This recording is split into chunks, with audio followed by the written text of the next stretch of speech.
My name is Joey and this is my Andy Warhol project.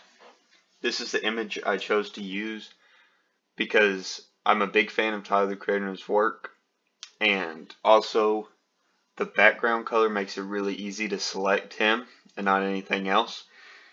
I had some issues with places like with this thin strands of hair, but I ended up getting it pretty well. As you can see, here's my final product, which I think turned out really good.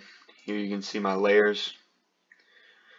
For my techniques, I mainly followed I used techniques I learned from the video to create this whole effect, and the selections turned out really well. I think the colors go well together, and I'm a big fan of how this turned out. And I didn't have much issues, like I said. And thank you.